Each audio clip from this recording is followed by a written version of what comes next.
Ryan Knows Tech here today with techinform.us, and today's video is another video working with Photoshop. This is going to be CS4, how to remove watermarks or annoying text from backgrounds and other images.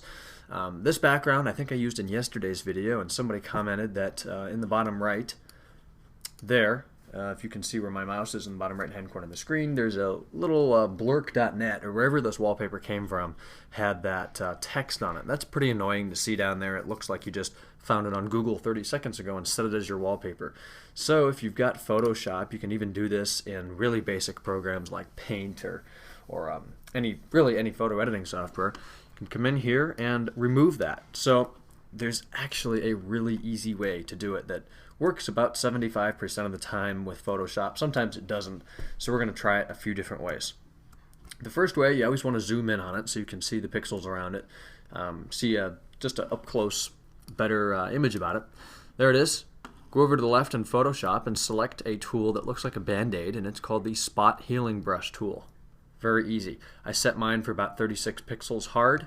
Go over it like that, it'll kind of paint it black, release, and you're done. It's that easy.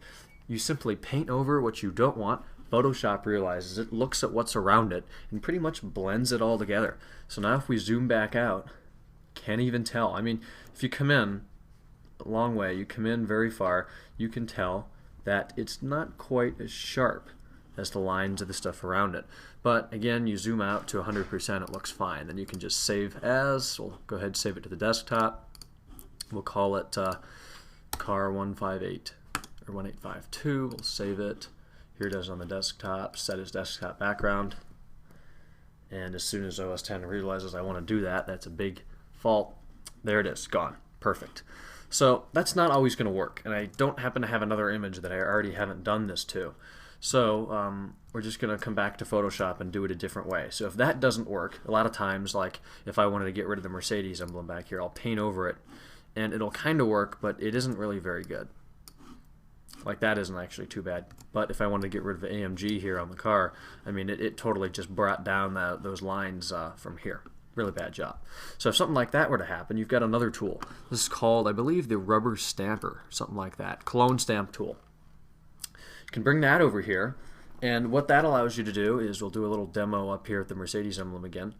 You can make a clone by pressing the Option key and then kind of picking up the image, and then wherever you drag that, you're painting that image.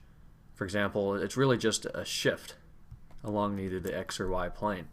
So if we come down here and click just to the left of it, again, Option, click, and you pick up that image and then drag it over, and you can go like that.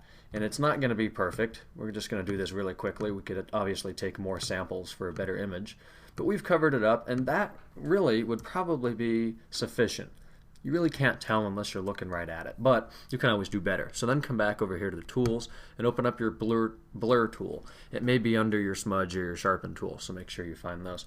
Then just go over it. I'm using a 44 pixel soft brush here, about 50% strength to go over that, and it just kind of blends it again.